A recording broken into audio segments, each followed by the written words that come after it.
Hello, everyone. What we're going to do today, I'm going to go over the lecture notes for the first chapter that you're supposed to read, chapter 8. This is for the 2305 federal government class. And so what I'm going to do, I'm going to go through the lecture notes, copies of which you can find on Blackboard. Okay. You will be using these lecture notes to study for your first exam. There will be two other chapters that we'll go over, but hopefully we'll be doing those once we're back in a regular class. Okay. And so the first chapter we're going to go over is chapter 8, political parties. And so when we look at political parties, okay, first the thing that you would have to answer question is what are political parties? And political parties are simply a group of people with similar views concerning public policy, which attempt to win elections in order to influence government. Well, what does that basically mean? Well, basically it means is a group of people simply who get together, who share similar views, who then work at getting elected or getting people elected. Well, when it comes to political parties, in the United States, there are two major parties. Most everybody knows these two parties. They're the Republican and Democratic Party. These are the two major parties, and for most cases and for most ways, the only two parties that generally really matter. Now, as we will discuss, there are other smaller, what is often referred to as third parties. Now, while they can have important impacts, they don't tend to control government.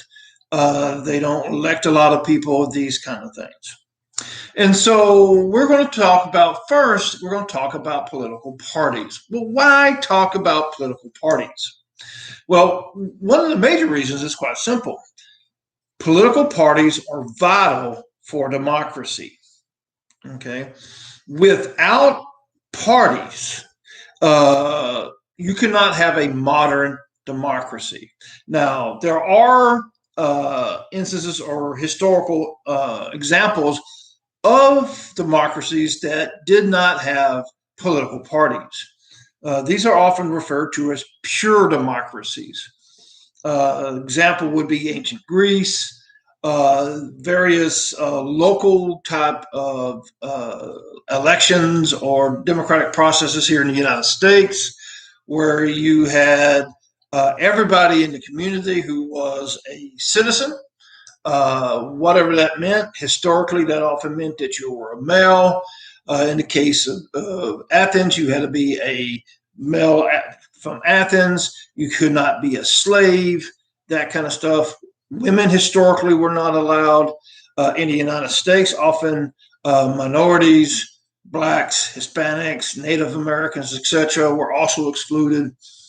But you had this kind of pure democracy. And so when anybody wanted to do anything, when you wanted a law passed, everybody in the community got to vote on it.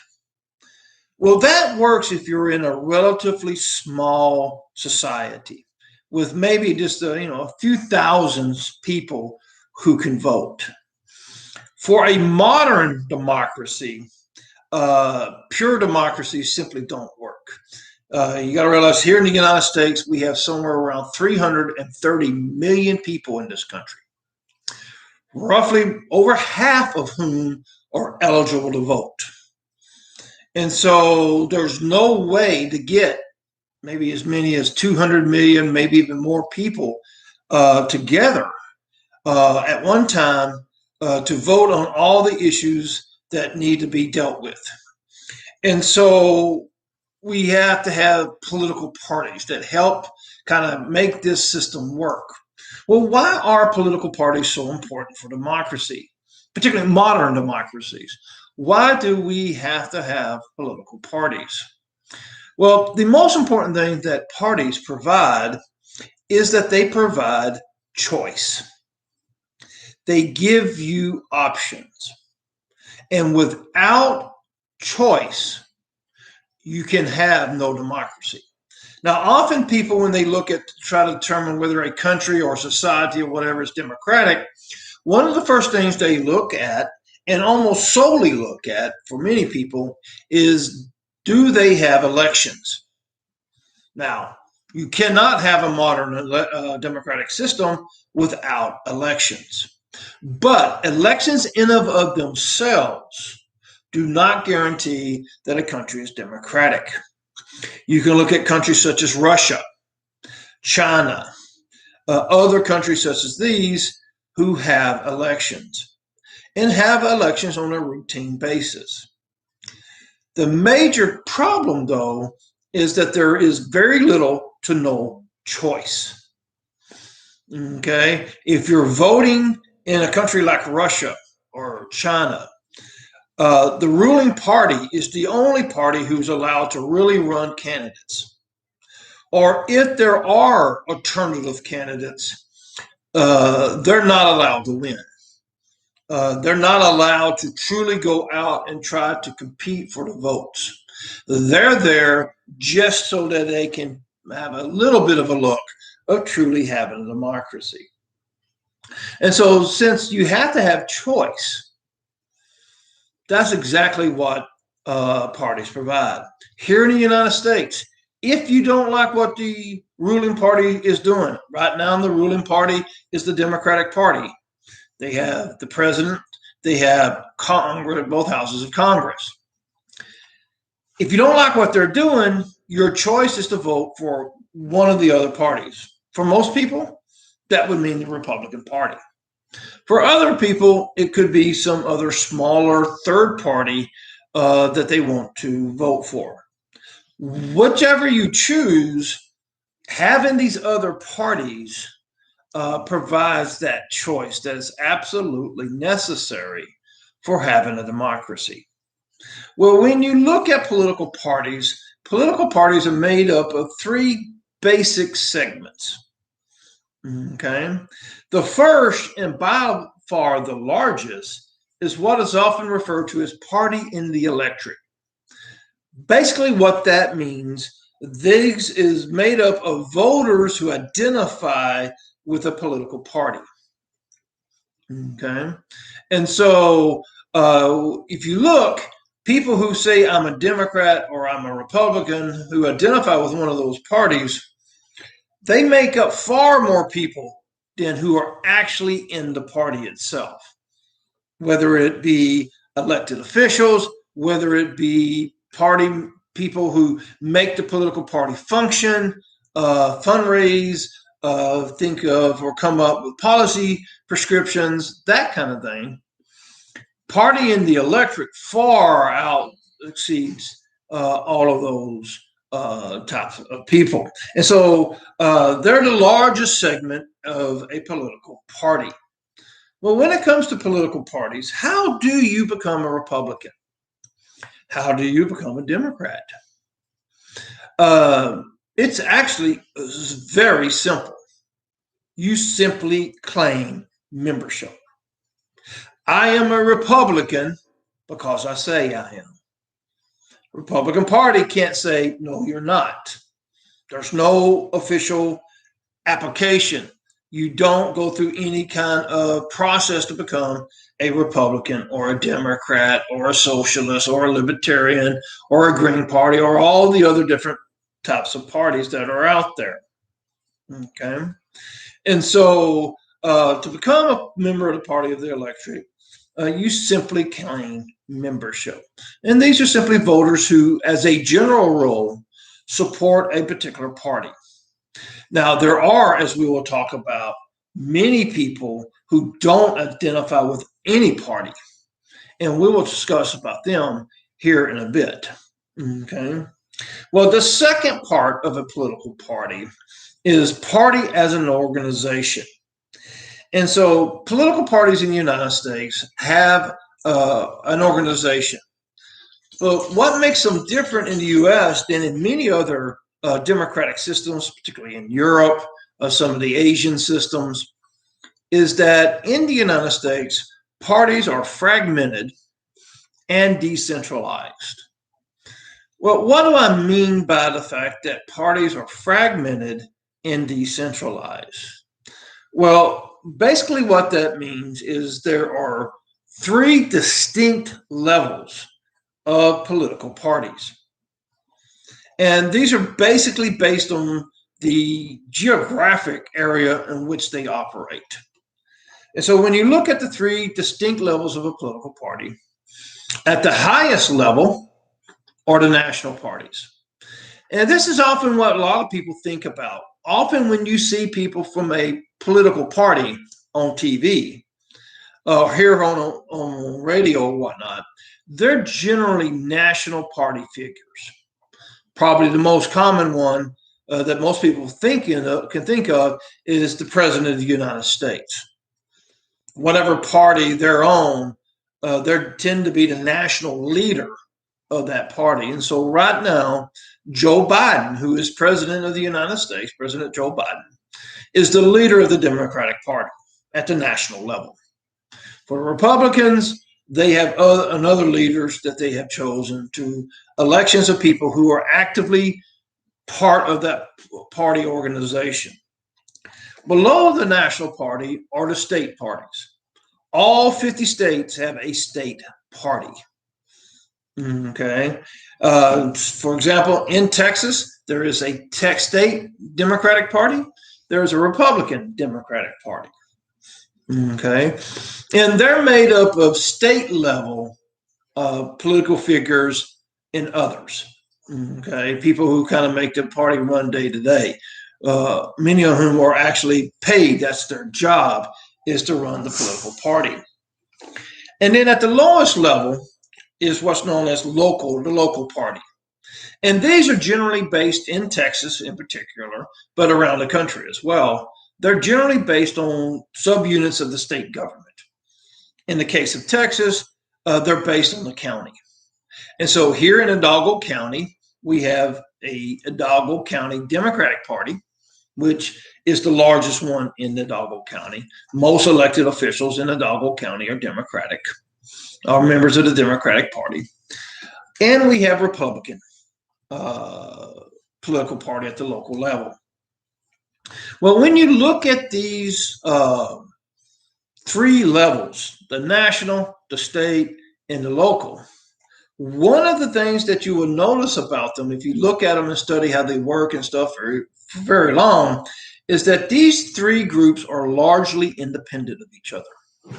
They do not and cannot dictate to the other levels what they're exactly going to do. And so often what you can see is that between what the policies of the national party and particularly policies of a local party of the same party, they can have different views about important public policy issues. So, for example, two of the more controversial issues in the United States over the last 30 or 40 years is abortion rights and gun control. Well, if you look at the Democratic National Party and its stance on abortion and gun control, the National Democratic Party is pro-choice, meaning they believe it should be the woman's choice as to whether she has an abortion or not. And they're pro-gun control. They believe that ownership of guns should be much more tightly regulated and in many instances outright forbidden. But if you look at the local Democratic Party here in Hidalgo County, their views towards those two issues tend to be much less solid. Okay, if you talk to most people, even people who vote Democrat here in the Valley, they tend to be less supportive of abortion or pro-choice and more supportive of gun ownership or the right to bear arms, Second Amendment. Okay. It simply reflects the different cultures of the area. On the average, at the national level, if you look at Democrats across the country, they tend to be more pro-choice and anti-gun control, gun rights. But at a local level, they can be very different. Now, for the most part, the Democratic Party candidates or members here and the Democratic party members at the national level. On most issues, they're going to, at least to one certain degree or another, they're going to agree. Now, it can be a matter of degrees. Okay. It may not be identical. That's one of the things about a political party, is that political parties have people of similar views, not identical. If you have the exact identical view concerning a public policy, that means you're a interest group. You're not a party. Parties can't get too dogmatic about any one given issue, or they cannot win. Okay, and so they are largely independent of each other. They also have very limited control over membership. Quite simply, the Republican Party, the Democratic Party can't tell someone you can't be a member. Not only can they not tell somebody you can't be a member, is they can't tell someone they can't run under their banner. For example, in 2015, most Republicans did not want, particularly the national leadership, did not want President Trump to run on the Republican ticket. They did not want him to get the nomination. But they could not tell him, A, you can't try to get the nomination, and B, you can't get the nomination. All he needed to do was convince enough of the Republican primary voters to vote for him in the primaries, and he would be able to get the nomination, which is in fact what he did. And so even if you very much do not want someone to run as on your party as the party leadership, you don't have the authority to tell people, no, you can't. And so you have almost no control over who runs for a particular part, for your party positions. Okay. And so that's party as an organization. The last part is that we're going to talk about is the national party. Okay. And when it comes to the national party, there's two main parts to the national party. Probably the most important of it is party as the national convention. This is the group of people who get together every 4 years, and they have two main functions.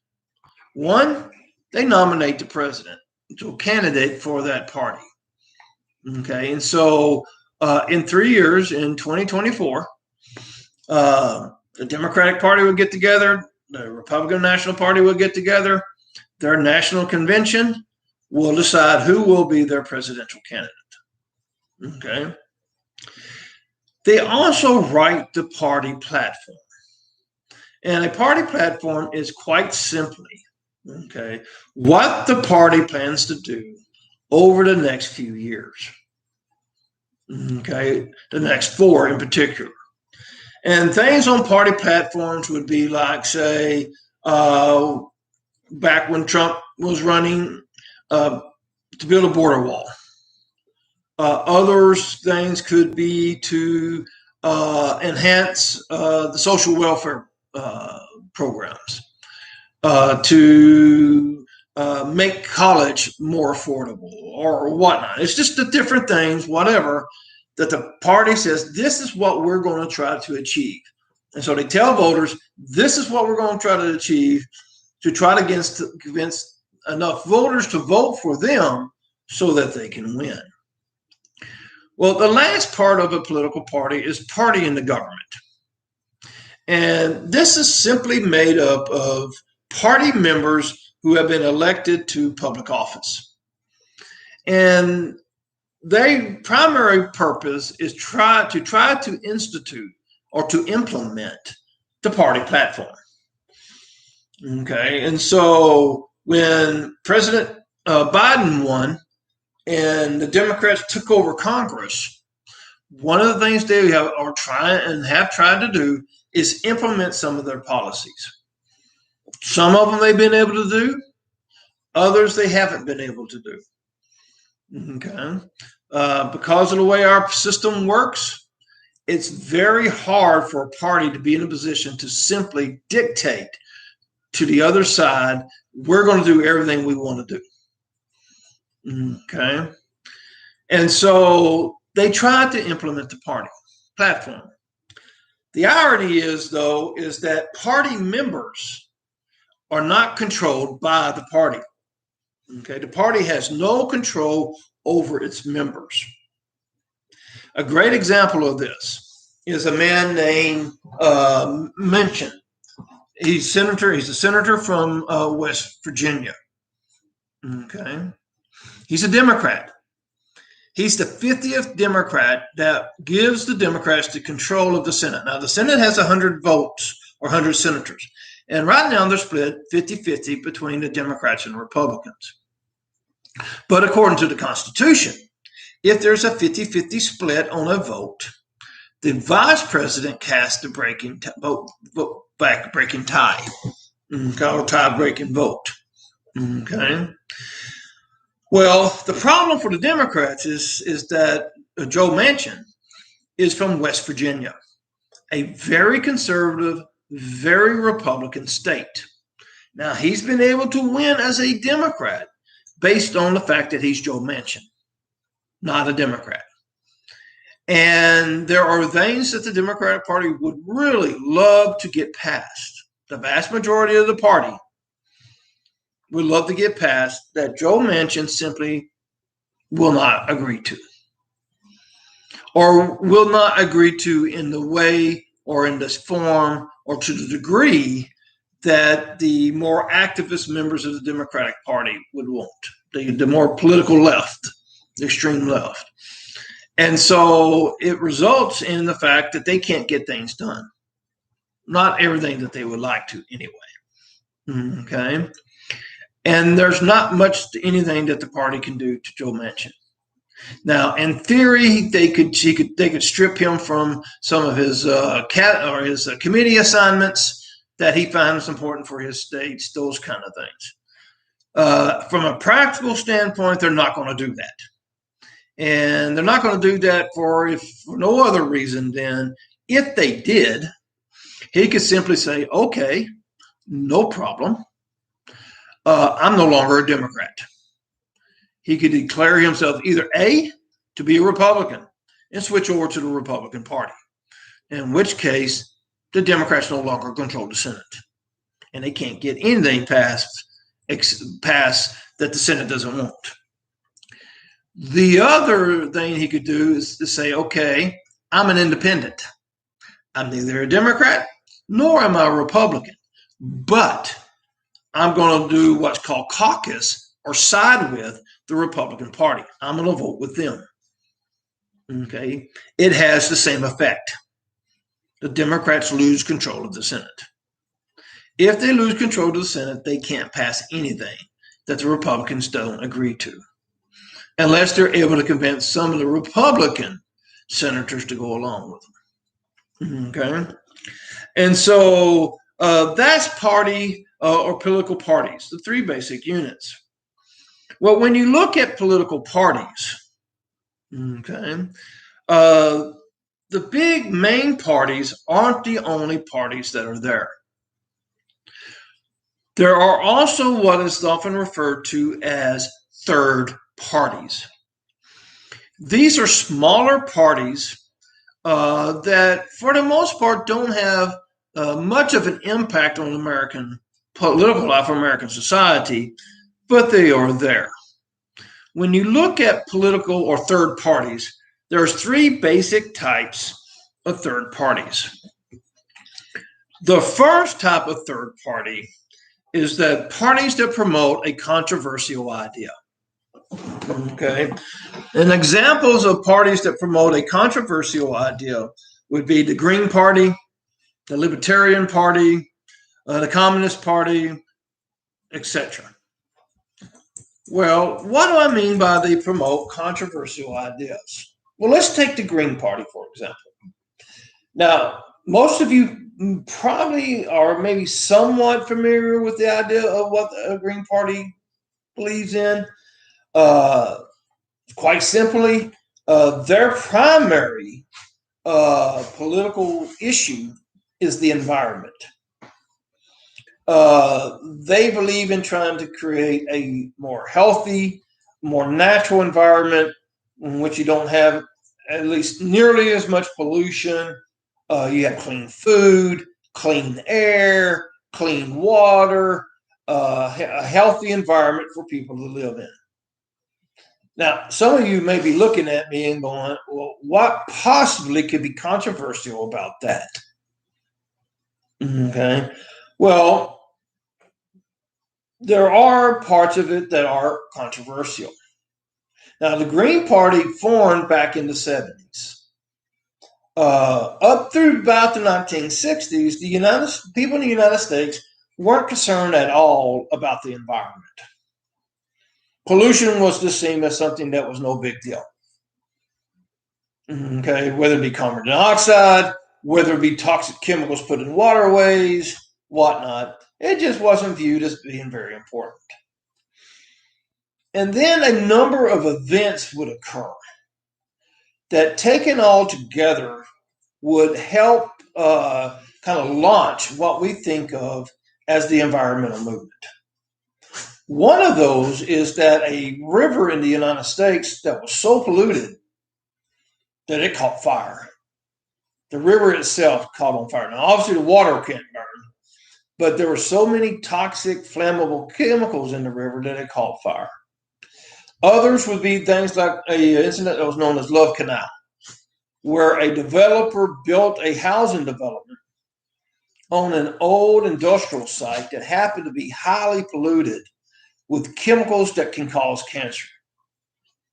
And it caused all kinds of problems. And so Americans begin to see, oh, we have all of this going on. Maybe we need to be more concerned about the environment. Well, the Green Party formed as a response to that crisis. Well, how could wanting to be green, wanting to have clean water, clean air, clean food, and a clean environment, how possibly could that be controversial? Well, it's really kind of simple. To switch over from the traditional system of business, manufacturing, all of that we have, to one that is very clean will cost lots of people their jobs. For example, I'm sure most of you are probably familiar with a man named Elon Musk. He owns SpaceX down in Brownsville that you can actually go watch him launch rockets into space. And more famously, he's the owner of Tesla, or one of the founders of Tesla, not really an owner. He's a large shareholder, but not an outright owner. What he wants to do is switch all the world's energy away from oil, natural gas, coal, fossil fuels, to renewables, particularly solar, wind, etc. Instead of having gas-powered or diesel-powered vehicles, he wants to use electric batteries vehicles. And he wants to, as quickly as possible, transition the world from the use of fossil fuels to the use of renewable energy for transportation, for electricity, for all the things that we need to have a modern life. Well, what could be controversial about that? Well, if you're the owners of the petrochemical companies, if you're a worker working for GM, building big Chevy trucks, Elon Musk, Tesla, other countries and stuff like that are a direct threat to your job. If Elon Musk has his way, the people who own stocks in companies like ExxonMobil, BP, all of these other big multinational oil companies, the people who own stock in companies like General Motors, Ford, Volkswagen, and all of the supply chain that keeps those companies functioning. for people who own gas stations, who work at gas stations, these kind of things. If Elon Musk has his way, if he's able to do what he wants to do, which is help push the world. Now, he won't do it by himself. Tesla won't do it by itself. They can't begin to. No single company, no single country can do that. But if he can push the world to do that by providing the technology that allows it to happen and make that technology at least as affordable as the current fossil fuel technologies, and even more so if he's able to provide it for less, then literally millions of people around the world could lose their jobs. He will destroy billions, if not trillions of dollars of value for stockholders, business owners, etc. Now, on the flip side, he's also going to create a lot of money. Okay, if you were fortunate enough to have bought Tesla 3 years ago, you were paying $20, $25 a share. Now it's up over $600 a share. Needless to say, you probably love Elon. Okay. And so for the people who will get jobs, other jobs that they didn't have, they're going to love the transition. But if your job disappears, you're a young male man here in this country, you don't have a lot of education, graduated just from high school, you don't have a lot of high-tech skills, but you're able to go in the oil industry, oil field, and make a good living simply because you're willing to work the hours and the dangerous jobs that you need to. Elon Musk is a direct threat to your livelihood. He has stated that his goal is to take away your job. Well, the Green Party would be in strong support of what Elon Musk wants to do. They want to transition to clean energy, clean everything. And that's going to cost a lot of people their jobs. It's going to cost people trillions of dollars in wealth, where their industries, their stocks, all of a sudden become basically worthless, or they go out of business. And so they promote controversial ideas. And so an example would be the Green Party. Another is parties that are an extension of a popular individual. Probably the best example of that occurred in 1992, and we'll talk a little bit more about this here in a bit. And it was founded by a man named Ross Perot. Some of you may have heard of him. He's a Texas he's since passed away. He was a Texas billionaire, but he didn't make his billions in the oil field like so many Texas billionaires did. He made his money in the tech industry. Some of you may be familiar with the company that he founded. If you've had to use calculators in some of your more advanced math classes, many of you probably have used what's called a TI, Texas Instruments calculator. Well, he founded Texas Instruments, and it made him billions when he sold it. Okay, and so people who have an outsized personality, and he was very well known. And we'll talk about how he created a party around himself, okay, that lasted for several election cycles before it went away. And then lastly is a splinter party. And splinter parties are offshoots of a major party. Probably one of the best examples is a man named Strom Thurmond, who split from the Democratic Party, took part of the Democratic Party and created what was known as the States' Rights Party. This occurred back in the 50s, and it was a split between within the Democratic Party over the question of the civil rights movement. Virtually all the southern states were opposed to it. The rest of the Democratic Party was in support of it, and he took a big chunk of the Democratic Party out of the Democratic Party and created what became known as the States' Rights Party. Today, you could potentially see that happening to both the Democratic and Republican parties. That there's the extreme component of those parties who are at odds with the majority of the party. A great example of this would be within the Democratic Party. Last spring, the more activist liberal left of the Democratic Party, the person they wanted for president was either Bernie Sanders, senator, or Senator Elizabeth Warren. But the bulk of the Democratic Party thought that they had no chance of winning in a general election. And the fact is that many of their policies were too far to the left for the bulk of the Democratic voters. And they voted for Joe Biden.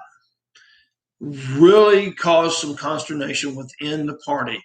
The liberal left really got upset. And so Joe Biden is having to kind of balance the bulk of the party, what the party was, and what the activist liberal left wants. Because one thing they have to be fearful of is that part split off from the party. Same thing for the Republicans. Okay, there's a really strong risk that the more extreme conservatives and the more moderates are going to get into a fight over which direction the party should go forward. And that can easily result in the party splitting apart. Now, splinter parties generally, they don't generally last very long. Generally, those people who split off either attached to one of the other parties, in the case of what the Southern Democrats eventually became Republicans, or they go back into the fold because they can't win anything. Okay. Well, those are the three basic types of elections or third parties. When you look at third parties, okay, why would we even talk about a third party? Well, there are important things that third parties provide. So the last thing we're going to talk about for chapter 8 is we're going to talk about some of the importances of third parties. Now, one of the things that third parties almost never do is they almost never win. Okay. The last time a third party won what would be considered a major election, and it's still relatively minor, was when a man named Jesse Debati Ventura won the governorship of Minnesota under the United We Stand Party logo, the party founded by Ross Perot. Okay, now he won the governorship of Minnesota.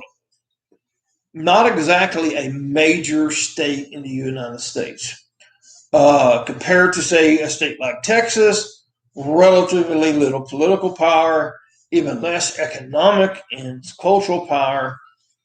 But he won the governorship of Minnesota. Now, he did so. He said he was only going to run for one term and serve one term. He did. But Jesse Debati Ventura, if you don't know who he is, he's a former Navy SEAL. And then for a very long time, he was either in the WWF or WWE, whatever, professional wrestler. He was a professional wrestler who then eventually transitioned into politics for a while. And he won the Minnesota governorship back in 1996. Now, Mr. Ventura, Governor Ventura, was very much like a lot of third-party candidates who do win was. He was very unusual as a politician. He didn't do the normal things that politicians do because he wasn't a normal politician.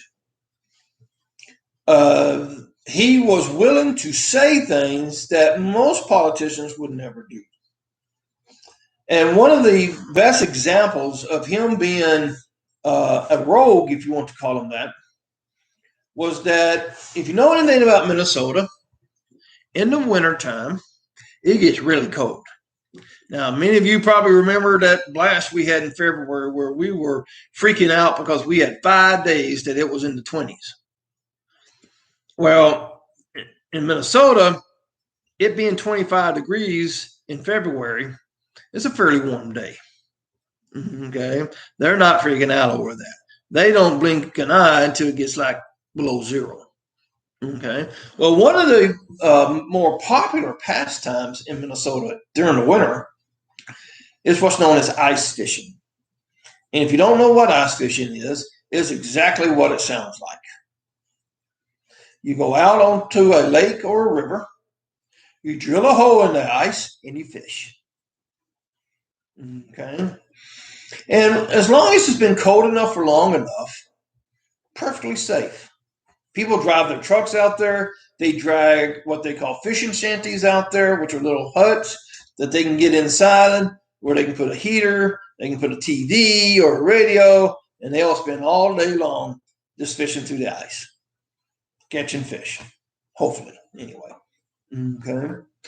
Well, one of the things that can happen, though, in Minnesota is they can have what's known as an Indian spring, where in the middle of the winter, all of a sudden, it warms up well above freezing for 2, 3, 4 days a week.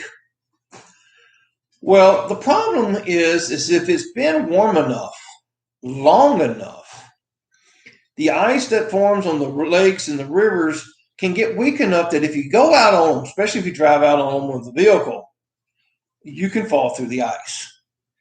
And every year up north, people die because they drove a truck or a car out onto a lake.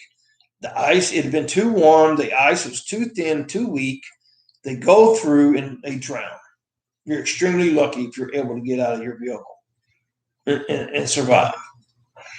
Well, the state legislature in Minnesota in 1996 or 7, whenever it was, they got together through a bipartisan, both Democrats and Republicans, and they created a law that made it illegal to drive out on the ice if it had been above X amount of degrees for X number of days. It was billed as a public safety law, that it was a law that was going to save people's lives. Because if they obeyed the law, they would not fall through the ice and potentially die. Well, it was passed by both parties, sent to Governor Ventura, who promptly vetoed the bill, killed it. When asked by reporters why he killed this bill that would save people's lives, he quite simply responded, "Well, it's an idiot's bill." And the reporters were kind of stunned and says, "Oh, Mr. Governor, what do you mean it's an idiot's bill?" He said, "It's a bill that's intended to protect stupid people from themselves." He said, "If you're stupid enough to go out on the ice when it's been that warm for that long, we need you to fall through the ice. It's called natural selection. It's taking your weak genes out of the gene pool." Well, while many people across the country applauded that is not something that normal politicians say. And so third-party politicians tend to be a little bit different. They're willing to say and do things that normal politicians, the big two politicians, Democrats and Republicans, they wouldn't even begin to think about saying. So they almost never win elections. That was the last major election a third-party candidates won. Okay, now there's been some independents who were members of other parties who had to run as independents. That's one, but not someone from a third party.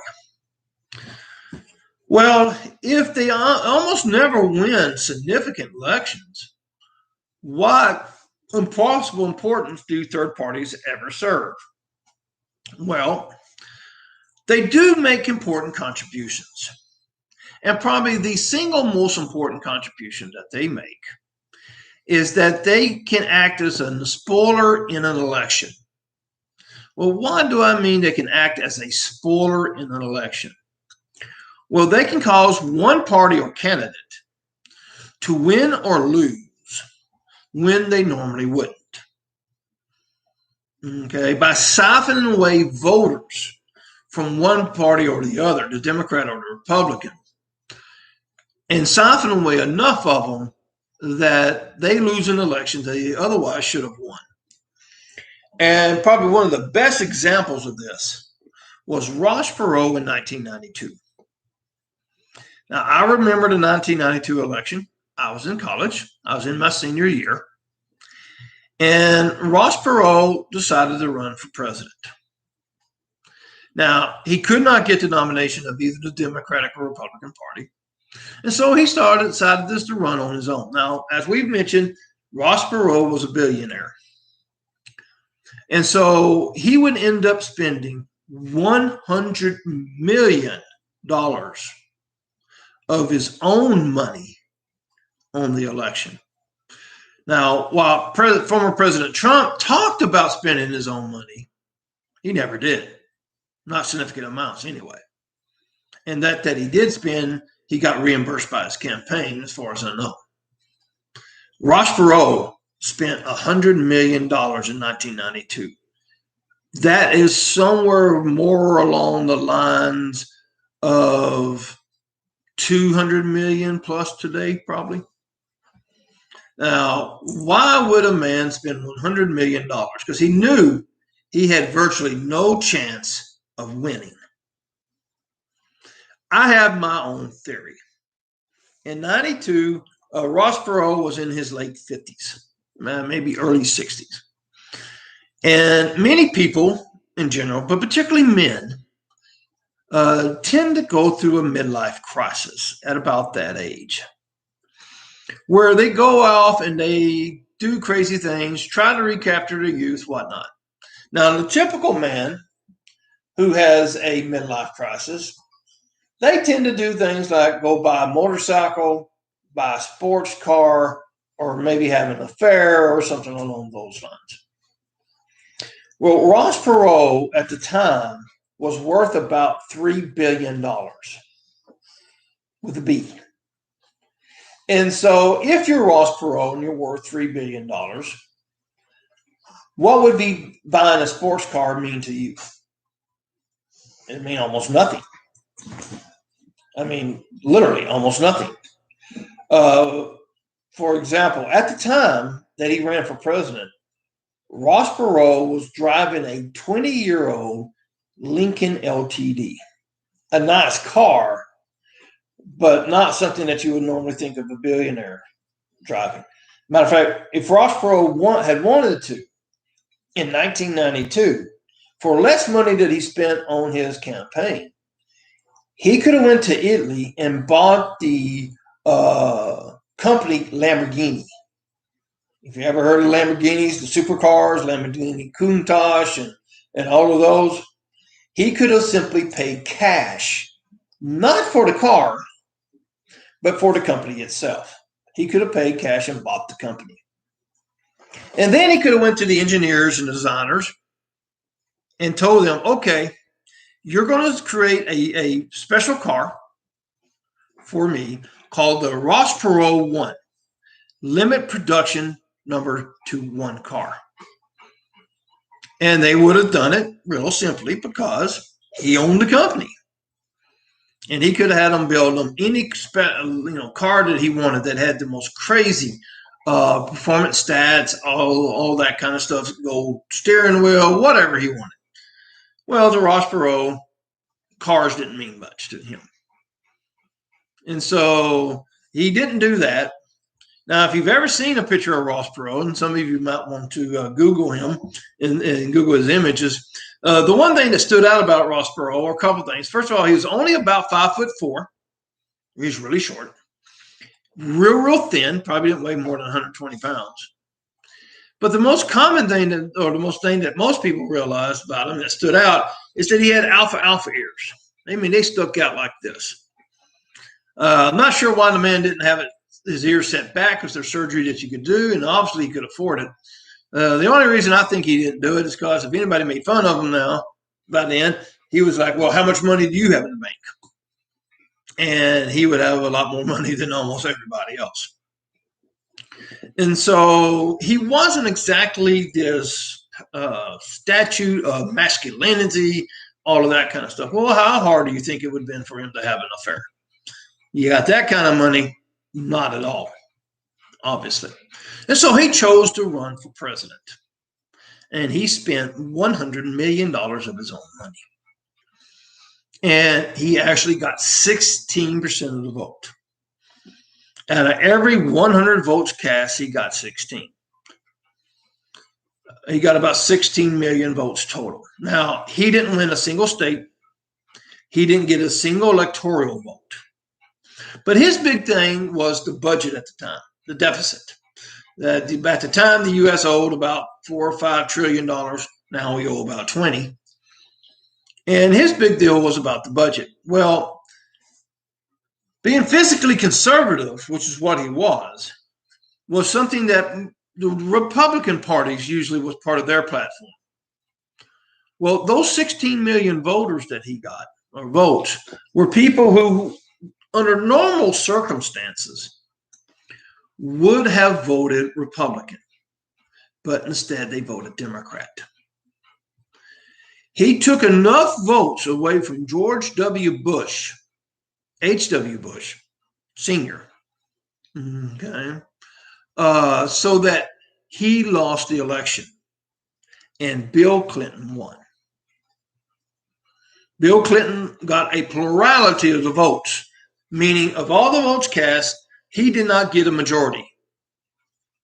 Okay, he got less than 50%. George H.W. Bush got less than 50%.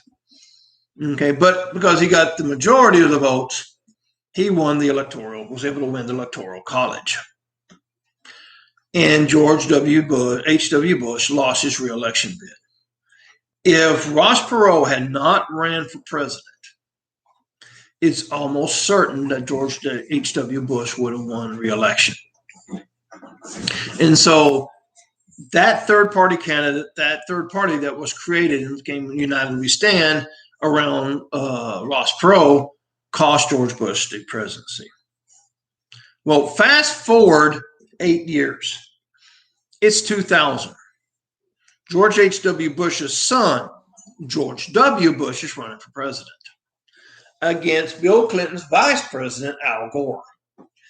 It was obvious the election was going to be super tight. The polls showed the two candidates virtually neck and neck.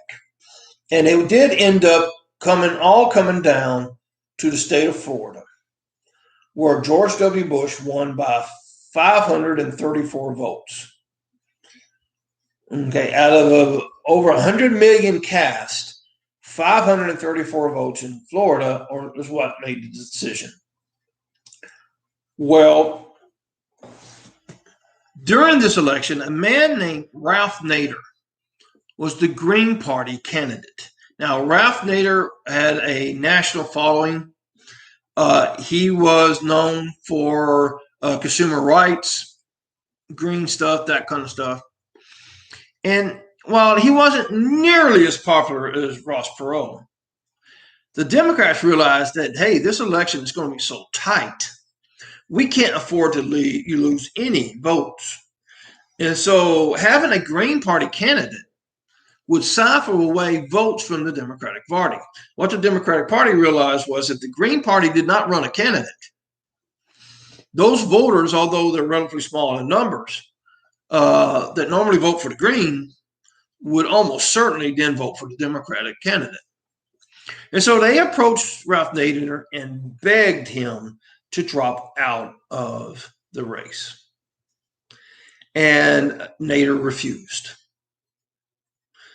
And he only got something like 300,000 votes nationally compared to Ross Perot's 16 million.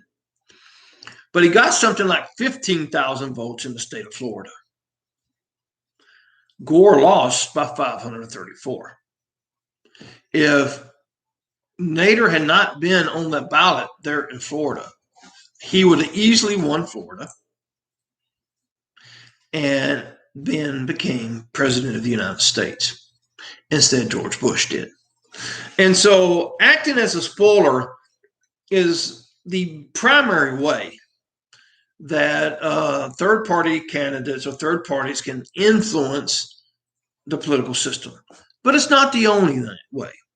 Another important one is they bring in new ideas into politics. Often a new idea or a new policy area, the two major parties are reluctant at first to deal with it because they don't know how it's going to resonate with the public.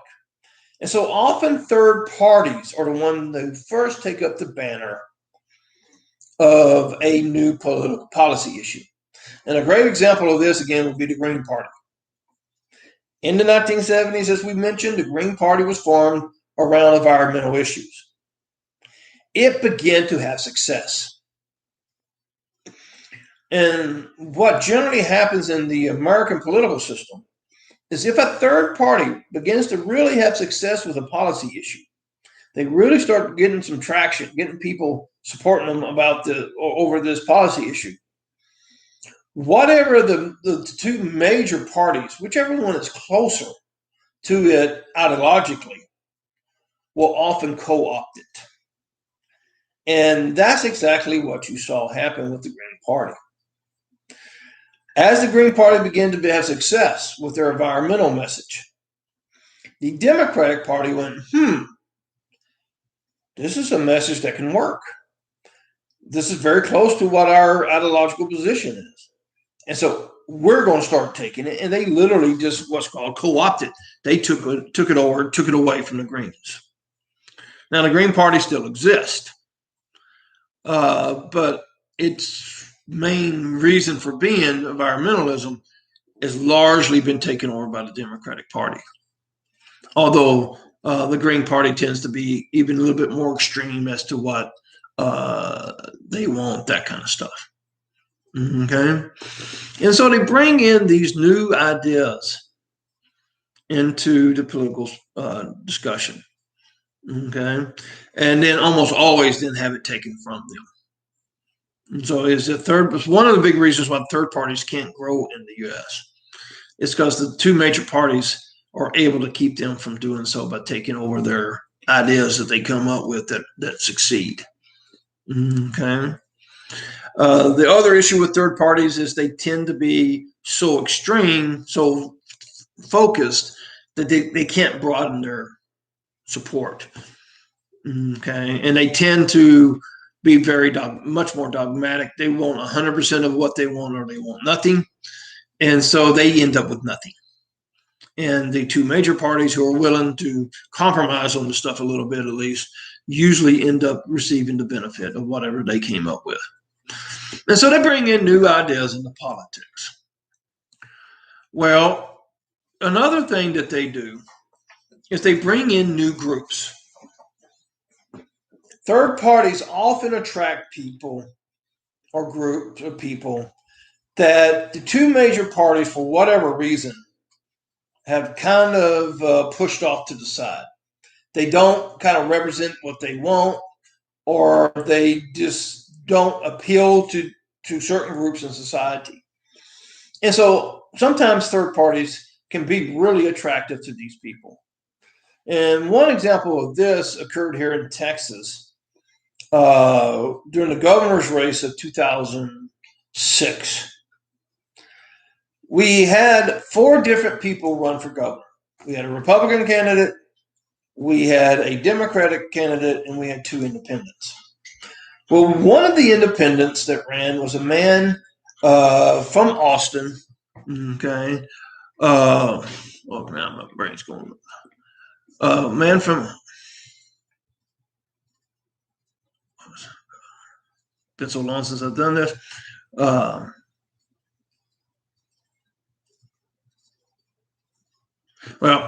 I'm probably will think about it later. But this is a guy from Austin who's a little bit different.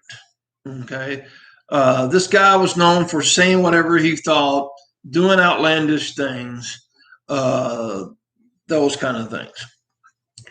Well, one of the groups that he attracted was young males in particular, because he kind of thumbed his nose at political convention and would say and do things that other politicians simply would not. Okay. And so that tends to attract particularly young men. And he brought in a lot of young voters that came in and voted for him. And so they can bring in new groups. And then lastly, they can act as a safety valve. One of the things that third parties do is they allow groups that are on the political edge, whether they be left or right, who no major party really represents what they want for a variety of reasons. Political parties, third parties, allow them a positive way to express their political views. And so, for example, there are political parties in the United States that are white supremacist. If you don't know what a white supremacist is, this is a person, obviously they're white, they're Anglo, and they have a philosophical belief that white people, white Europeans, are fundamentally superior, both intellectually, morally, etc., to people who are from Africa, people who are Hispanic, Native Americans, Asians, etc. Well, they don't tend to have a lot of success, but they do function. They allow them to go out and they express their beliefs. So, for example, most white supremacists believe in the idea that America was established by God for the benefit of white people. And if you're black, if you're Hispanic, if you're Asian, if you're Native American, you don't have a right to be here. It's only supposed to be for white people. And they believe that at some time there's going to be a race war. And all the minorities, all the white people are going to have this giant battle. And because God favors whites, they're going to win. They're going to kick out all the minorities and create a white Christian or what other nation. Needless to say, kind of radical kind of views. Well, one of the things these third parties do, although they never win, especially these parties never win, it allows people who believe that stuff to go out and vent their frustration. Okay. Get rid of their anger, all of this kind of stuff in a more positive way by working to try to get people elected, to put out their message of what they believe in. Now, many of their beliefs, much of their messages could be very, very hurtful and distressing to other groups, obviously those groups that they think should be exterminated or at least driven out of the country. But it's far preferable to have them do that. If they didn't have that safety valve, if they didn't have that ability to release that frustration by doing something that is at least somewhat positive, working through a political party, then they're much more likely to turn violent. And a great example of this, if you ever heard of a man named Dylann Roof. He was a young white male. I think he was in his early 20s. And I think it was Charlotte, South Carolina. He went to a historical black church and killed 9 people. Left one alive to tell everybody why he did it. And his reason was, and he told the FBI when they called him, the reason why he went in and killed all those people was he wanted to start a race war. He wanted to trigger the race war in which all the minorities, all the whites would fight a major battle against each other. The whites would win and drive all the minorities out. That was what he wanted. And so he murdered 9 people. Okay. If he could have found some kind of outlet that's more positive, like working on a political campaign or becoming part of a third party, he might not would have done that. Okay. It might have released enough of his frustrations that he would always remain angry, always would be unhappy, would be bitter, but not go out and kill people. Okay. As it was, he murdered 9 people. And I think he's on federal death row right now. Okay. Now, did it work? Did he trigger the race war? No. Matter of fact, the reaction, even amongst the vast majority of whites in Charlotte, was the exact opposite. Instead of dividing whites and blacks, okay, creating that race war, it brought them more closer together. Because the vast majority of whites across the country looked at that in horror. That was not something that they were willing to accept. Matter of fact, political violence is something that is not real well tolerated by the vast majority of Americans. Okay. And so by having these third parties that can represent these extreme views, give these people who have these extreme views some kind of positive outlet, it can help prevent violence. And so they act as a safety valve. They give these other groups something to do that hopefully they will be less likely to turn violent. All right, that is chapter 8. That is the lecture. Hopefully by the time we get through this, the first 2 weeks, hopefully the third week of school, we'll be able to come back on campus. If not, we'll have to wait and see, find out exactly what the school is going to do. I don't know if I'll be having to do more of this type of stuff or whether we'll transition solely onto an online class like we've had the last year. Hopefully not. We'll just have to wait and see. If you have any questions about what I went over or anything like that, feel free to call me on my cell phone. The number's in the syllabus, and I'll go ahead and give it to you again. It's 956-393-8809 if you have any questions. Other than that, have a great day, and hopefully in a couple of weeks I'll see you. Goodbye.